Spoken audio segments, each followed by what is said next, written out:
Najprej ne povem, da se bomo z Majo odtikala, ker sva oba z Dola, pa se že dolgo poznava, pa bi mi bilo nerodno, če bi se srečala čez par dni, pa bi mi zamerila, da sem jo vikal in mi ne bi dala za špricar.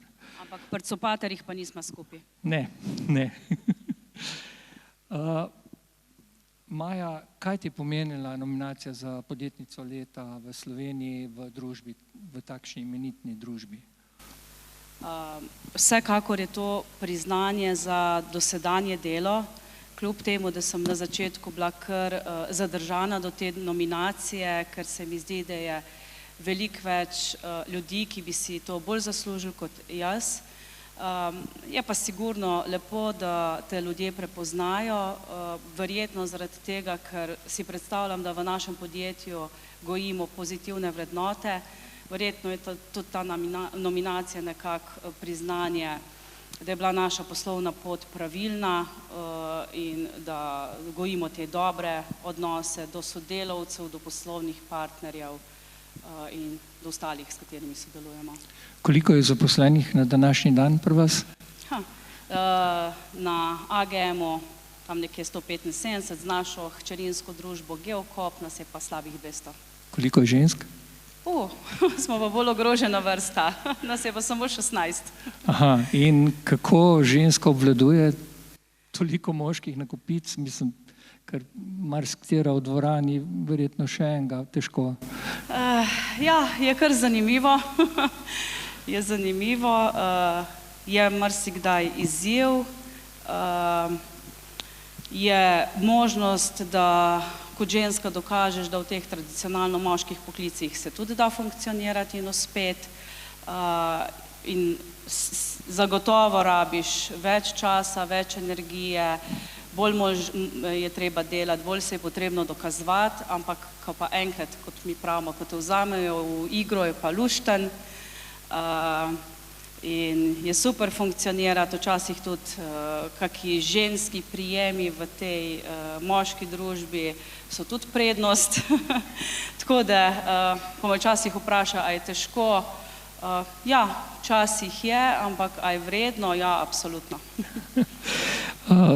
Vem, da je tole ena redkih priložnosti, veste, da je Maja čisto prostovoljno prišla na oder. Po polnoči pa zelo rada grem na oder, pa še posluh takrat. Hvaležni smo za to. Zahajaš redno tudi na gradbišča?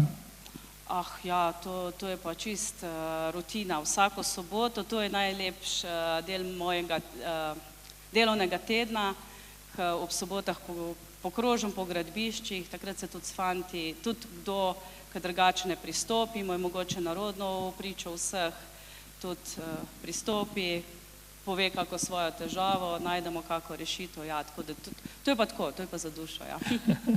V zadnjih desetletjih v Zasavju AGM Nemec gradi, bom rekel, kar večino objektov in ko se voziš po Zasavju, se voziš pravzaprav tudi po cestah, ki ste jih gradili.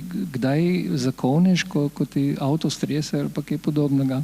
Če je tudi tam, ko smo mi gradili, sam razmišljam, kako se bom zgovarjala, zakaj tista gumica tam na tistem jašku ne drži več tako, kot je treba, ampak ja, tudi včasih pridem do naših fantov, pa tudi rečem, fanti, tole pa nismo v redu naredili, tole moramo iti pa popraviti.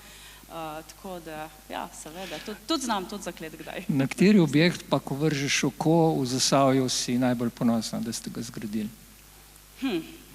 Ne bi želela kakšnega posebej izpostaviti. Je pa res, da na vsak objekt posebej nas veže kaki spomini, kake anekdote, na vsakega smo ponosni, tudi na tistega najmanjšega, ker v bistvu smo tako začeli rasti, da smo začeli kopati z enim samim strojem. Je pa sigurno luštno pogledati objekte, recimo, ko se po kakšnem mestnem jedru sprehodiš, pa si rečeš, lej, tole smo pa mi zgradili, ali pa kakšen objekt, na katerem smo se kaj posebej novega naučili, taki, ki bojo tudi zanamci, ki so recimo zdaj že otroci ponosni na to, da smo to mi zgradili, ja, to je pa tako. Kje raje poješ kosilo v Gulliverju ali K5?